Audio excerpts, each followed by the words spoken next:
ఒక గ్రామంలో ఒక రైతు నివసిస్తూ ఉండేవాడు. అతనికి ఒక 5 ఎకరాల పొలం, అందులోని ధాన్యం, కాయగూరలు, పండ్ల చెట్టులు, చూడడానికి చాలా సస్యశ్యామలంగా ఉండే ఆ పొలం మధ్యలోనే ఒక పూరి గుడిసె, ఒక 2 ఆవులు, 4 మేకలు, 5 కోళ్లు, కాపలాకి ఒక కుక్క. ఇది అతని జీవితం. ఆ దారి గుండా ఎవరైనా కారులో వెళ్తూ ఉంటే కూడా అక్కడ దిగి సెల్ఫీలు తీసుకోవడం, ఆహా ఈ తోట ఎంత బాగుంది, ఈ రైతు ఎంత సంతోషంగా ఉన్నాడు అని వాళ్ళు అనుకుంటుండేవాళ్ళు. వాళ్ళని చూస్తూ రైతు, అయ్యో మన కారు లేదే, అందరూ ఎంత ప్రశాంతంగా ఉన్నారు, నాకు అవన్నీ లేవని అతను అనుకుంటుండేవాడు. అలా రోజులు గడిచే కొద్దీ అతనిలో ఏదో ఆవేదన, మనశ్శాంతి లేకపోవడం, తను ఆనందంగా లేడనేసి ఎక్కువైపోయి అదే దిగులుతో ఉండేవాడు. ఇంతలో ఆ ఊరికి ఒక స్వామీజీ వస్తాడు. ఆయన్ని కలవడానికి వెళ్ళిన రైతు తన దిగుల్ని, విచారాన్ని ఆయన చెప్తాడు. అప్పుడు స్వామీజీ, ఇప్పుడు నువ్వేం ఆశిస్తున్నావు అంటే, నాకు మనశ్శాంతి లేదు, ఎందుకో అలజడిగా ఉంది, ఏదో అసంతృప్తి ఉంది అని. అయితే అప్పుడు ఆ స్వామీజీ, నేను చెప్పినట్లు ఒక 3 రోజులు చెయ్యి, ఎందుకు ఏమీ అడగద్దు అని అంటాడు. అలాగే స్వామి చెప్పండి అంటాడు.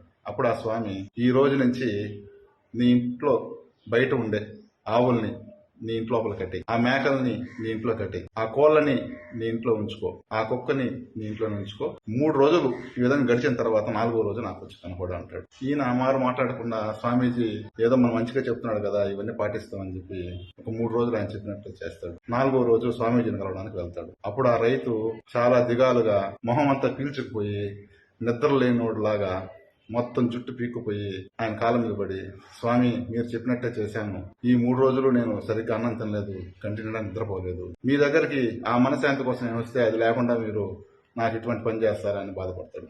అప్పుడు ఆ స్వామీజీ, అయితే రేపు వాటిని యథాస్థానంలో ఉంచి నాకు ఎల్లుండి వచ్చి కనపడు అంటాడు. రైతు అదేవిధంగా చేస్తాడు.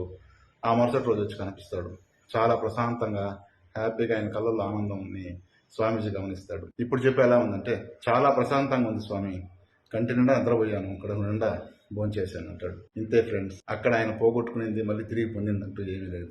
మనం కూడా ఇంతే. మన చుట్టూ ఉండే వనరులు, మనకుండే వనరులు మనం గుర్తించకుండా ఎదుటి వారికి ఏదో ఉంది, వాళ్ళంతా సంతోషంగా ఉంటారు అని మనం అనుకుంటూ ఉంటాం. అందుకే ఎప్పుడైనా ఇంట్లో బోర్ అయితే మనం విహారయాత్రకు వెళ్తాం. అక్కడ ఎంత ఖరీదైన ఇల్లు కానీ లేదా హోటల్లో దిగినా మన ఇంట్లో మన బాత్రూమే మనకు గుర్తొస్తుంది, మన ఇంట్లో మన పడక గదే మనకు గుర్తొస్తుంది.